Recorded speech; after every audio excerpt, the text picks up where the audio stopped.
اسلم ایک ذہین اور محنتی طالب علم تھا، مگر اس کا تعلق ایک غریب گھرانے سے تھا۔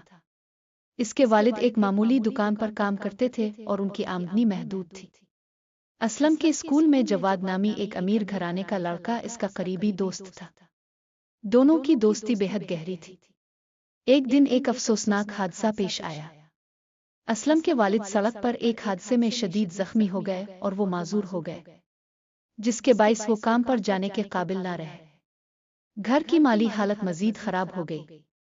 اگلے دن جب اسلم اسکول آیا تو وہ بے حد پریشان تھا۔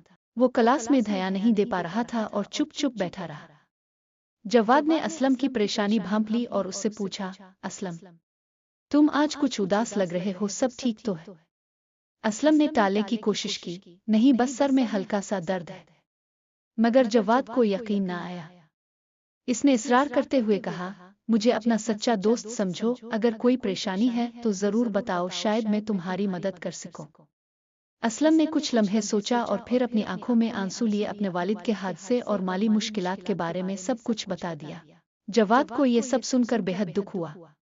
اس نے فوری طور پر اسلم کو تسلی دی اور کہا، فکر مت کرو، میں ابو سے بات کروں گا، ہم ضرور تمہاری مدد کریں گے۔ جواد نے گھر جا کر اپنے والد کو ساری صورتحال سے آگاہ کیا۔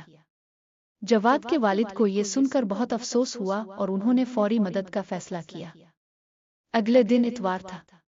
اچانک اسلم کے گھر کے دروازے پر دستک ہوئی۔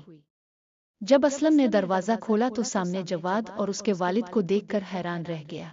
جواد کے والد نے شفقت سے کہا، بیٹا اب بالکل پریشان نہ ہو، جب تک آپ صحت یاب نہیں ہو جاتے گھر کے اخراجات کی فکر نہ کریں، ہم دوائیوں کا خرچ بھی اٹھائیں گے اور اسلم کی تعلیم کا سلسلہ بھی جاری رہے گا، آپ بس آرام کریں۔